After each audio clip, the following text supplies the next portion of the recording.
Hello, and welcome to another episode of Fishing for Answers. Today, I am here with Harshal Mehta, the CISO at CWT or Carlson Wagonlit Travel. It's a pleasure to have you here today. Maybe introduce yourself. Tell us a little bit about you. Great. Thanks a lot, Josh, for having me on the call. Yeah, I'm CISO at CWT. For people who don't know a lot about CWT, it's a corporate travel management company based out of Minneapolis, here in Minnesota. Been in the CISO role here for almost 7 years.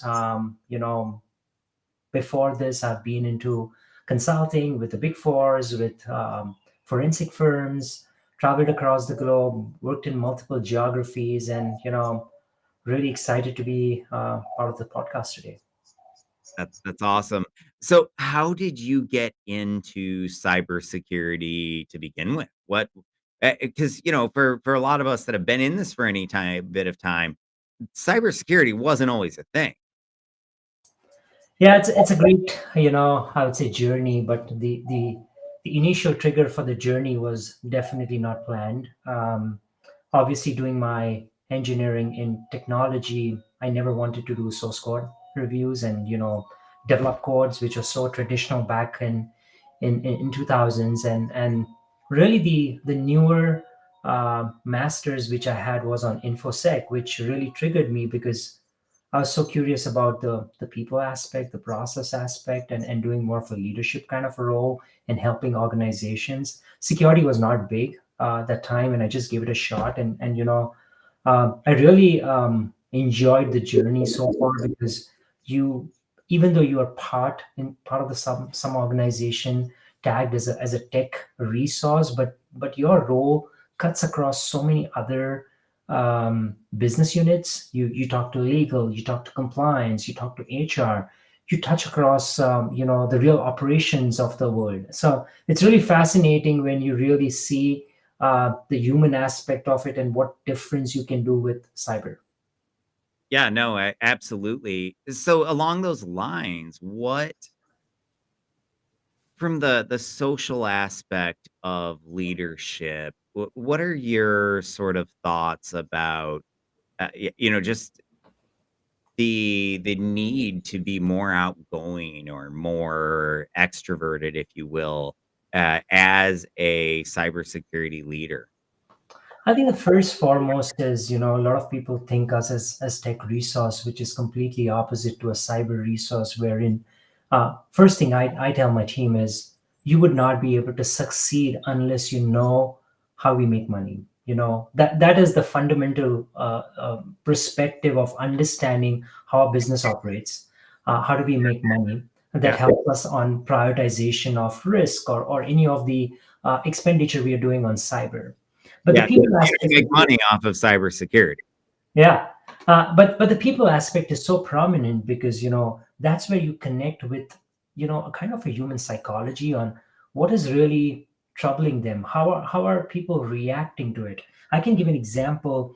During COVID, it was a complete 360 because everyone was stressed. People were sent back home. They were working from a remote ecosystem. They were worried about their loved ones, and in that environment phishing was so prominent. There were so many targeted attacks, replicating vaccines and Medicare and so on. So that's a time frame where you have to understand as a human what is really something which is close to your heart. What is something which can become, or you can become a victim replicating the real life scenarios. So I think that human aspect is pretty prominent on how cyber leaders or CISOs view, and that is a success factor because you can have the best tools, you can have the buzzwords, call it the EDR, the XDR, and everything from your cyber portfolio perspective.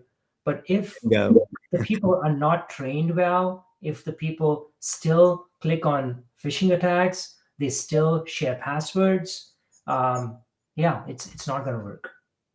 Yeah, no, I love it, and I think there is a huge social element, a huge business element to being a CISO, and I think for a lot of people, at least for me, when I was even more junior and a penetration tester, I really saw it more from the technical side, which is interesting because I knew it was a human problem, but I still saw the whole thing more from the technical side of things.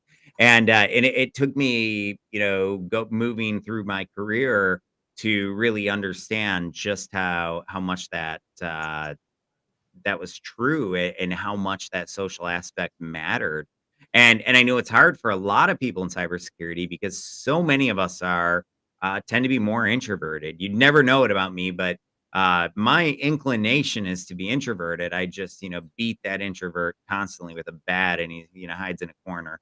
But no, I do think that's just a huge element that doesn't get enough attention. And the other thing you said was understanding how the business makes money. I can't tell you how true that is because we're not in the business of, well, I am, but you're not in the business of cybersecurity, and so it really does change that dynamic. And I think it's, that's how you can help the business better balance. And I don't think we're there to get in the way. We're there to say, yeah, but Uh, yes, let's do this, but maybe we could take one step backwards and do it this way that's just a little bit more secure. I think that's what the leadership or the board wants to get a view from the CISO or the cyber leadership is tell me if we do this, what are the consequences? But help me with a plan B. You are not going to get an investment of $50 million and protect everything. That's not doable. I think they want to understand the better risk because you said it right. You are here in a business to make money. You're not here to run a cyber business. So they have priorities to invest in other parts of the business and still be profitable. Yeah, absolutely. And so I do think it's a balancing act. And one of the things that I've seen is that I fortunately, largely thanks to this podcast, but also thanks to just my position and my company, is that I get to talk to CIOs and CISOs of some of the largest companies in the world every day.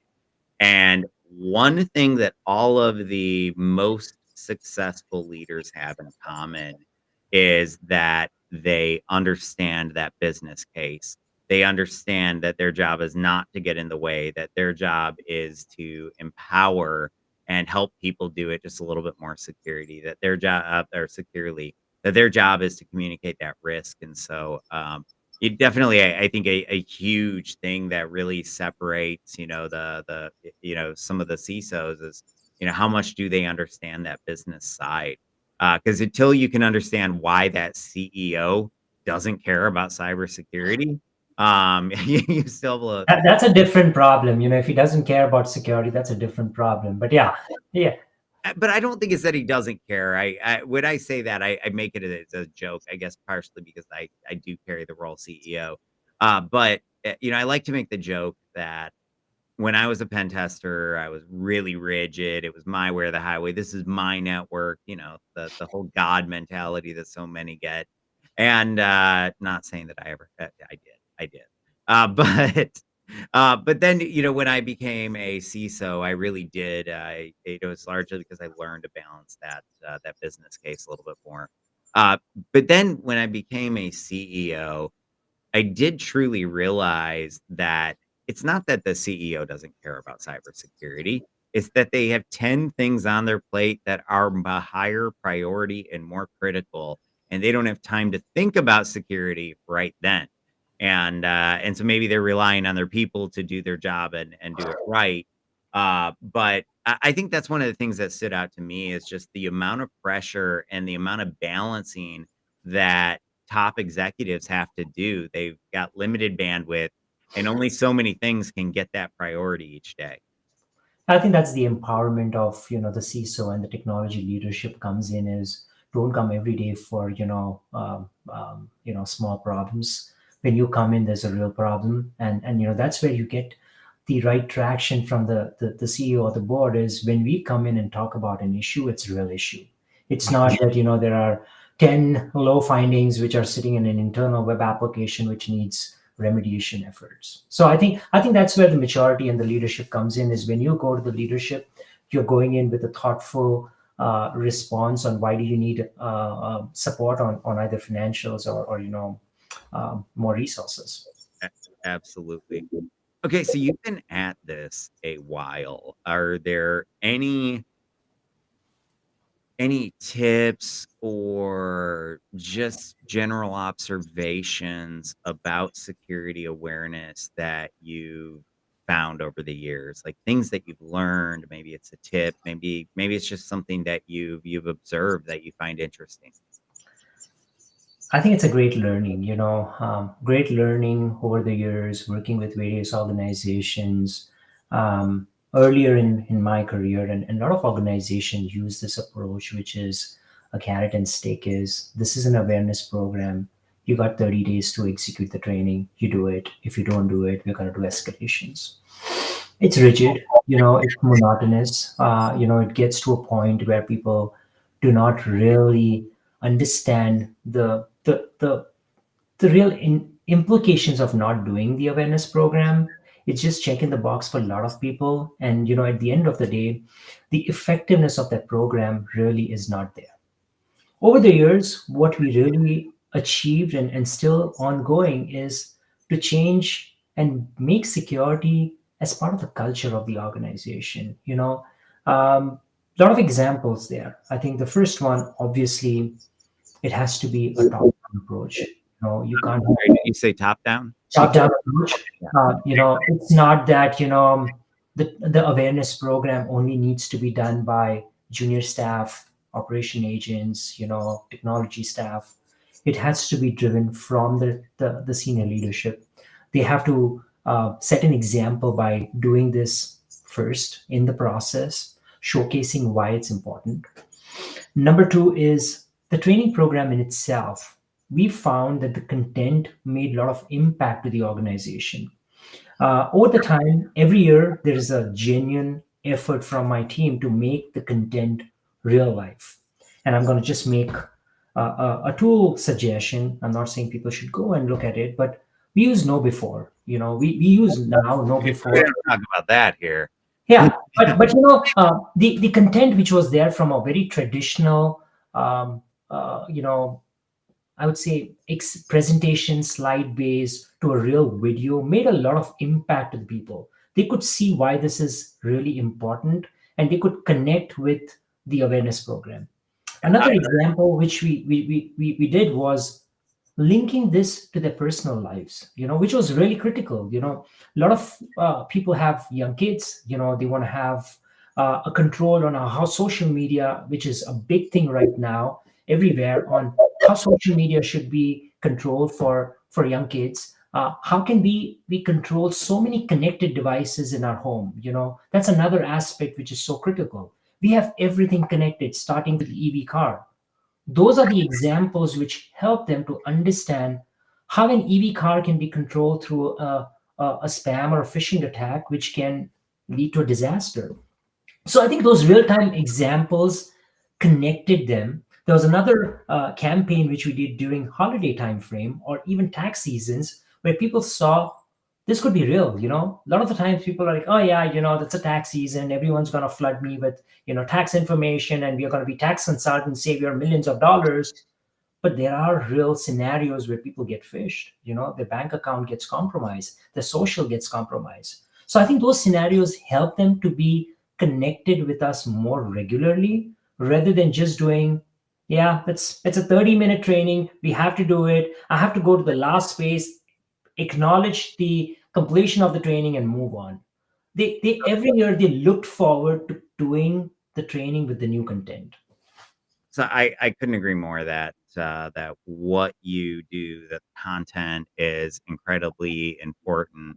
I talk about the often when I give speeches at like conferences, I'll talk about the three E's of security awareness. It has to be entertaining, it has to be effective, it has to be engaging, and just a little bit about how to do some of those things. So I couldn't agree more. I think that once and done training doesn't work. In fact, every single study coming out of academia Sure. about whether or not traditional security awareness training works finds it doesn't. In fact, there's a lot of studies that have even taken those, shorter micro content that so many people out there have that's still like 3 to 5 minutes long, and they found that even those aren't working. And so I do think how we look at it is critical, and that actually brings me to one of my, I don't know, soapboxes, if you will, that I love to get on all the time. But I hear a lot of talk about how you need more sales in cybersecurity, but I don't hear as much talk about how we need more marketing in cybersecurity. And to me, driving that culture change, getting that effective communication is really all a function more of a marketing type team than it is of a cybersecurity team. And I actually went to school. I was originally gonna go for programming because I was that nerd. I taught myself to program in high school, when I probably should have been playing football or something, but I was on a computer in the library. I admit it. But I had taught myself to code, and the colleges I was looking at had terrible, app software development programs. So, I'm trying to decide what to do. The dean of the marketing school finds me and somehow convinces me that I was gonna be in marketing, and next thing you know, I'm in marketing, I'm really glad that I went down that path because it taught me a lot of the psychology around how do we influence people's behavior and get them to change, and one of those tactics, that I've really hung on to over the years is called, spaced learning. And it just talks about how when it's the foundation of advertising, but it talks about how when we break things down into tiny little bite-sized chunks and we feed it to people at a very high repetition, that we get really good results.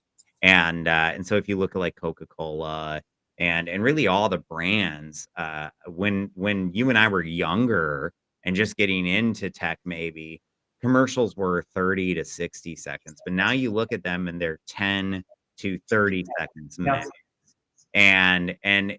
And there's a reason that Coca-Cola is a global brand. There's a reason that all of these companies are global brands. They understand how to influence behavior.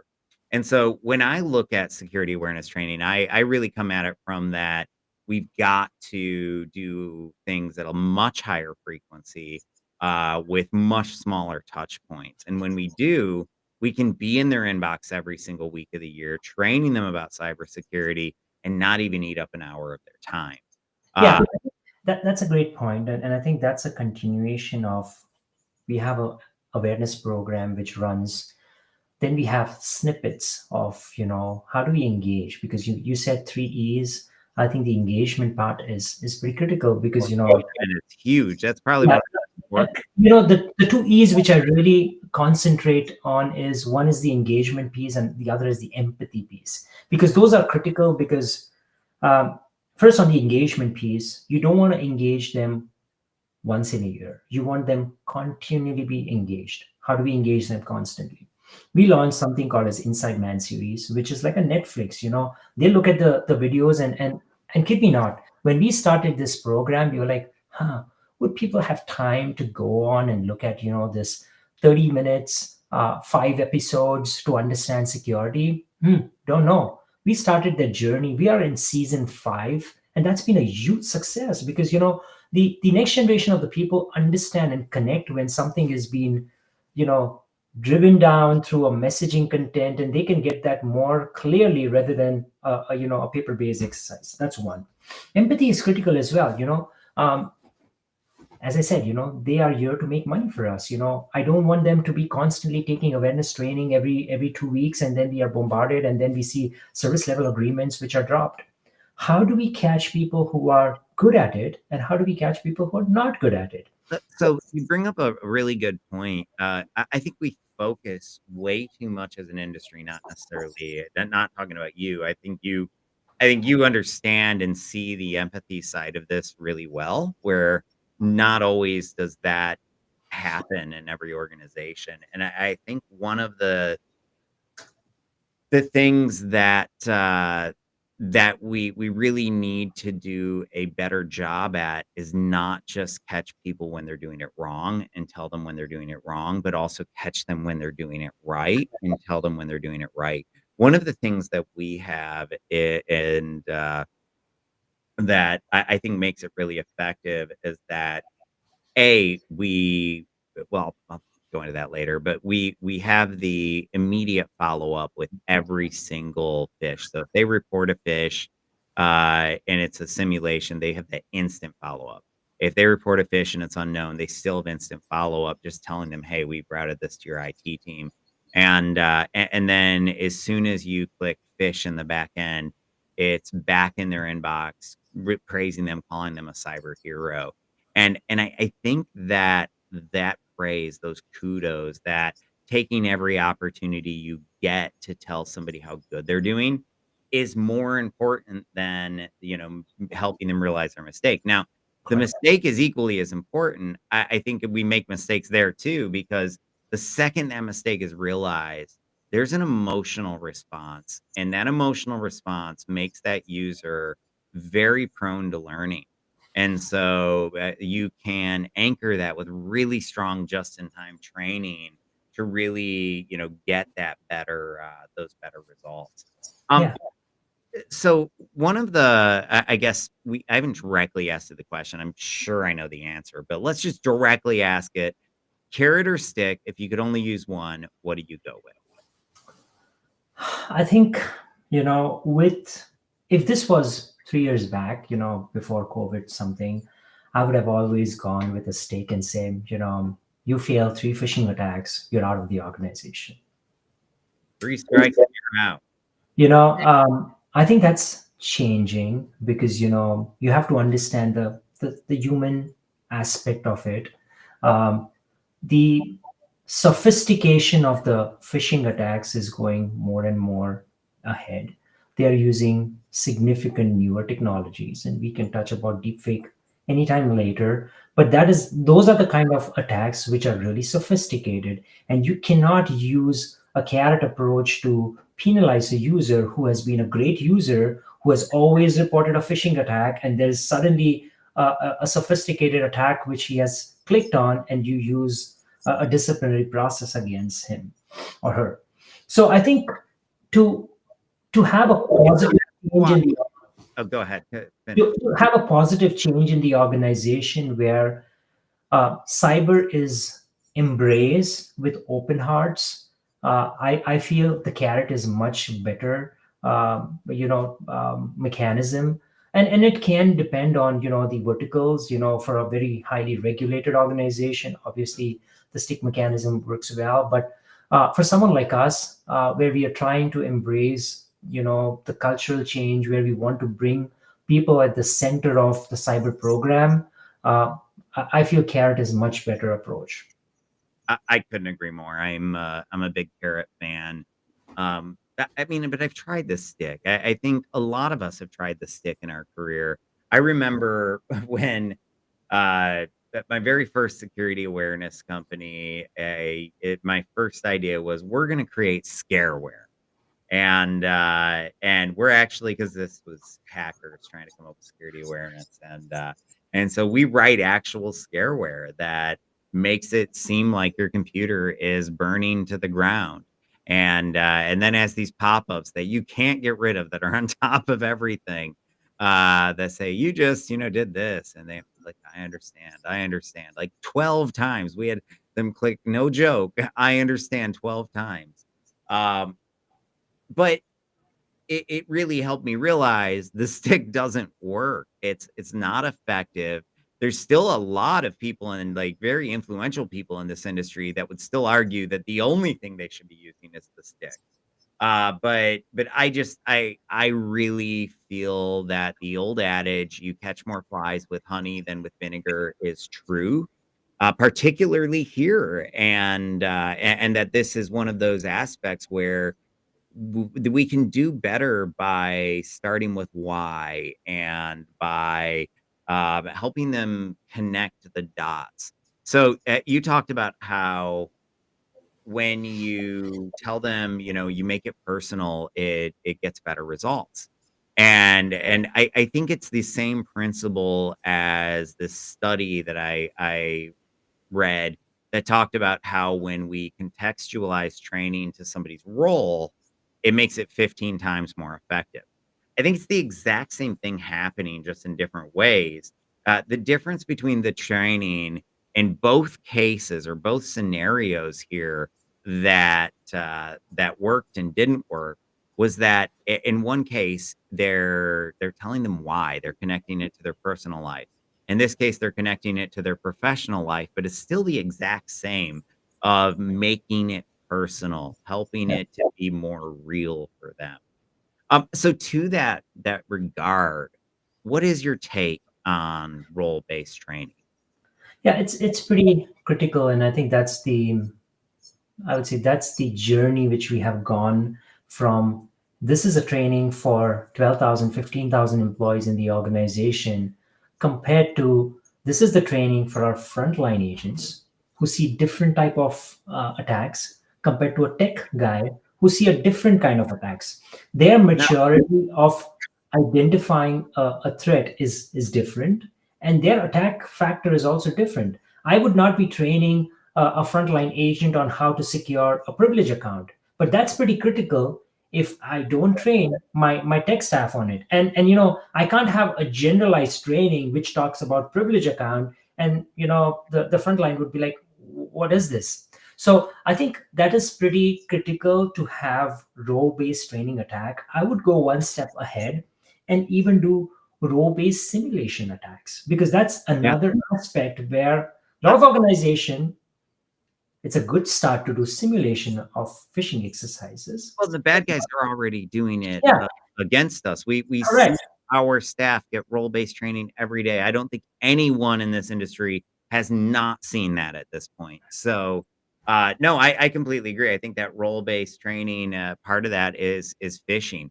But to me, I see phishing as part of that training as well. To me, yes, you get the added benefit of getting a better understanding of your risk. But it's all about training to me. If we're doing a pen test, sure, it's about testing security. But when I am running phishing for as a simulation as part of my security awareness training, it to me is all about helping them understand how urgency is used against them, helping them understand how authority is used against them. Because there's this behavioral science principle called identical elements, and it talks about how when you basically when you learn about something really well, you'll see it everywhere. And that classic example is you buy a new car, you drive off the lot, you see that same car that you thought was unique at the very first light after you drove it off the lot. Yeah, That's identical elements theory in action. So, how do we apply that to cybersecurity? Well, when we make sure they understand how urgency is used against them really well, anytime they're being pressured, they're going to immediately default to this ultra suspect sort of mode where I don't trust it. And that's what we want. We want to take the body's natural built-in defense mechanism, our subconscious, which is, responsible for all of our instincts, making sure we block ourselves if something's coming at our face, and we train it on how to identify phishing attacks. And that to me is why we're doing simulations more than anything else. correct. And I think those sophistication on phishing is also getting much better with a lot of chat GPT and AI based phishing attacks which are being targeted, where I remember in old days we used to say, hey, look out for spell errors, look out for urgency, look out for authority. I think that's changing a little bit over time, where they're getting more sophisticated on, they can simulate a senior employee without even creating authority. We were seeing a wishing attack or smishing attack where some of the executives were getting specific text messages, and they were very targeted without authority. If you can see their and it was all targeted through WhatsApp.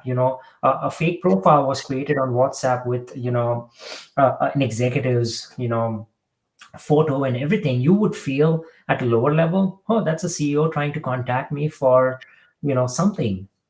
Bad luck, they were trying for Apple cards, which failed their execution.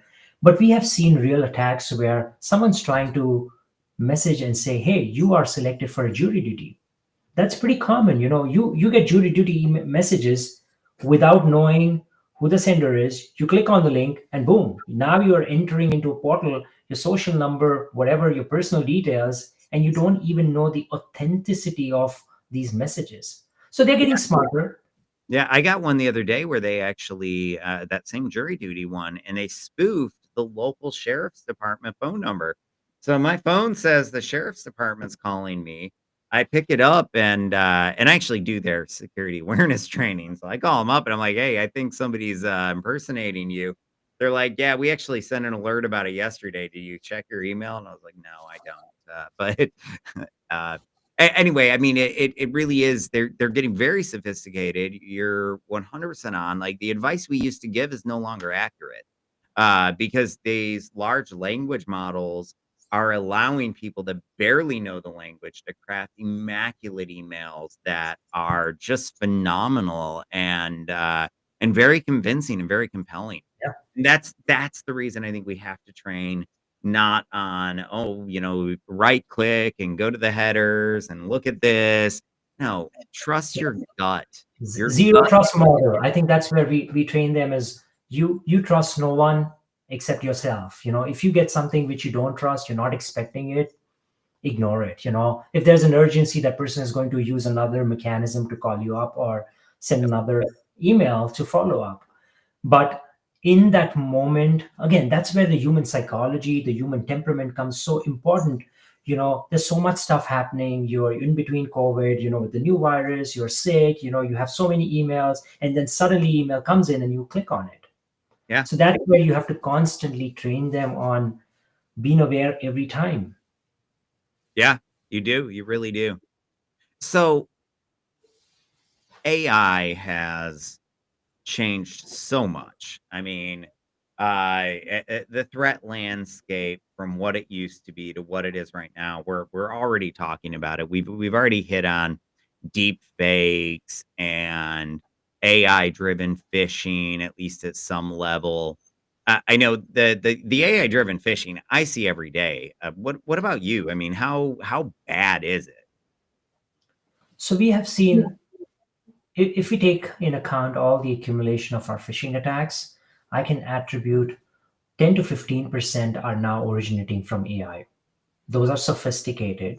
Um, I think the messaging, the exchange tools are doing a great job on filtering some of those, but we still see significant emails going through the filter, hitting the emails. And this is where we leverage the human connection, the human culture, the human chain to identify a phishing. And then now we know there's a phishing attack which has been targeted, and now we have our signatures or our models trained to identify that through the human behavior. That's why the AI piece is getting to get more sophisticated. So you rely on your last chain, which is the human aspect. So that's on the phishing side. The email side, we are seeing significant, and I don't have the numbers for it, but targeted attack to our operations. So when I say operations, call center environment, getting automated calls through a machine model, which when I hear it, you would not be able to differentiate whether it's a human originated or it's a machine originated call. They are immaculate. Their accent is perfect. They have targeted information about the organization. And this is both for a technology organization as well as for our core operations. They know exactly what they're looking for. Their objective is to do. Multimodal models are insane at what they can do. But we Yeah. actually built one, and it was easier than it ever should have been. But B, I was impressed at how good it was at pushing and coming up with new reasons because you give it the goal. You want to get this information, and if you can't get this information, go for this information. Which is a really cool thing about the AI is that, in the past it was like more like singular goals, but the AI can adapt and say, okay, well, this person's not going to give me their password. Let's see if I can get their username. And so it makes that testing much more dynamic. But from an offensive perspective, call centers have been well-known targets now for a decade as one of the top most targeted places. They've been at the core of so many lawsuits. Like I'm involved in one right now where it had nothing to do with travel, but a big telecommunications company, their call center got hacked. Essentially, I mean, when I say hacked, social engineered into doing something they shouldn't have, which led to a SIM swap, and, well, we all know what happens after the SIM swap, and so tons of money was stolen, and of course, the person suing, but I think that it's not surprising that we're seeing AI-driven attacks against call centers. Um, I'm curious, what are they going after? What's the goal? Because you probably are closer to this particular type of attack than most of us. Yeah, I would say 9 out of 10 times they're looking for fraudulent bookings. They want to book in tickets which are with immediate travel. Uh, there are a lot of red flags which comes in is booking for guest travelers, not with a profile, booking with less than 12 hours of travel, booking for first class or business class. They are booking for specific regions targeted in Middle East, originating from some of the countries in Asia, which definitely raises a lot of red flag, or in Africa. So there are some, I would say, outliers which are easy to identify, but they could get sophisticated. They could book tomorrow a ticket from Phoenix to Chicago, and we would not identify because that's not in our SOP. But I think the biggest motive there is financial gain. Those are either through stolen credit card numbers or booking it on through cash. I don't know whether they are being used for um, anti-national or some of the other travel reasons, but the only thing which we know is book fraudulently or through fraudulent credit card numbers. Okay. So it's probably some of these Carter networks, trying to cash in. I wouldn't be surprised. That's fascinating. I find the whole technology swing fascinating. To me, it feels like another dot-com, bubble. What do you think? I mean, does it feel like the wild, wild west of the dot-com boom again to you? It is going to exponentially grow. Obviously, the resources which the bad guys or the threat actors have is significantly more than the budget of any of our organization, not just from cyber or even technology perspective.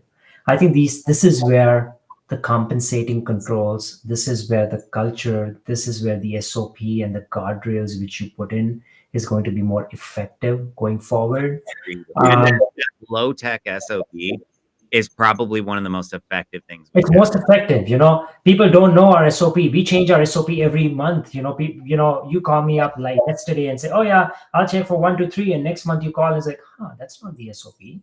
I think you got the wrong information, and that's the first red flag. But we have to constantly be on the lookout. We have to learn and manually train our LLM models, even though we don't use LLM models there. But train our people, train constantly, look out for new technologies. There are a lot of players who are innovating in that space where we can look out for spoof calls or even calls originating from IP addresses which are not legitimate. But it's going to be a way till we identify an automated solutions. We have to rely on more of manual processes and our SOPs in the meantime. I think it's gonna stay that way. I know that there's all of these startups popping up around AI, deep fake detection, but I don't believe that that's ever gonna be effective. I think that at best it's a cat and mouse game. and that it will go from being moderately effective to almost ineffective at all, and swing wildly in different directions. Now that's just my prediction, but And you have to also monitor the ROI of these tools. What you is the do. ROI? Yeah. So we all know about the deepfake in Hong Kong, which was such a big news. But how easy is that deepfake to be replicated in other organizations? Really easy. They released a new tool last week that's Yeah, yeah. So I think that's where we have to look at the ROI. I agree, and I don't necessarily. I mean, I'm not dogging on those types of products. I just think that it's the low tech stuff that often has the most impact. Still to this day, I mean, start with hardening your systems. I can't tell you how many times as a consultant I've come into places and they've got all these expensive technologies, but their systems still aren't hardened. And so, that low tech, just simple, straightforward stuff is still one of the most effective. Yeah, And we call it the hygiene. If you're not patching up or doing the basic hygiene, the most sophisticated tools are not going to help you. agreed, you got to But start. but that's the perception with a lot of cyber folks is it's like a person in a candy store where, hey, there's a new tool for deep fake, let's get it, but you're still not patching your base systems. So that's where would it be effective? Yeah, you're gonna predict and identify more sophisticated deep fake attacks, but you're gonna miss the very basic zero-day attacks, or even someone coming in through non-patched systems, which is very critical. And I think one of the most underrated success factors for a lot of CISOs is to get rid of tech depth, or have the basic hygiene before you invest in a very sophisticated tool. I agree. I mean, I think that it's that there's just so much in cybersecurity that can be done through policy, through procedure, through system configurations, and all of those should be your first, or at least one of your first investments. And particularly, I really don't think deep fakes are going to be solved by technology. I think they're going to be solved by process, because they're Correct. gonna get so good that there's no way we're going to be able to differentiate, not even a machine. And so when that happens, the only way we discover that is by picking up the phone and calling that person, by jumping on a different call, but going to something that's out of band. And I think educating employees that, hey, Zoom can be deep faked, so that they don't just necessarily trust it. And if something seems off, they say something. But, well, we are running out of time here. We're actually at time here. Any final words of wisdom before we wrap up? I would say, I think we touched a little bit on this, on the biggest part, which is the empathy piece, which is very critical as a cyber leaders to um, make a change, and embrace people to adopt cyber policies or procedures. One of the biggest thing which we keep on learning and I keep enforcing in my organization is, let's be those friendly cyber folks in the organizations, rather than the ones who are stopping every initiative and putting guardrail.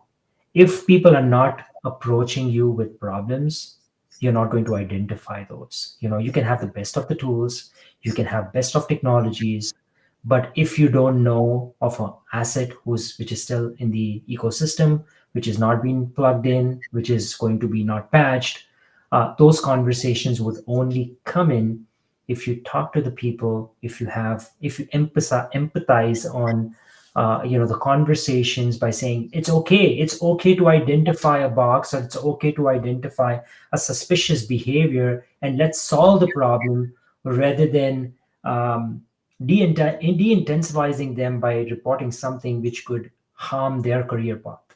And I Yeah. think that's where biggest change is happening, where people are upfront. They want to take a career in cyber because they can see how positively we can influence the organization, rather than the stick approach where, oh yeah, let's be scared, the cyber folks are on the call, let's just keep our mouth shut. So I think that's the golden piece which we keep on embracing every day, is the more we talk to people, the more insight we get, and it's always useful to get that insight into the environment. Yeah, and you're gonna find vulnerabilities or issues in procedures or processes that you will never find with a scanner, just simply by having conversations. Those conversations can unearth so much, and I agree, open door is absolutely critical. Harshal, it's been an absolute pleasure having you, join us today. Don't hang up just yet, but for the audience, thank you and have a great day. We will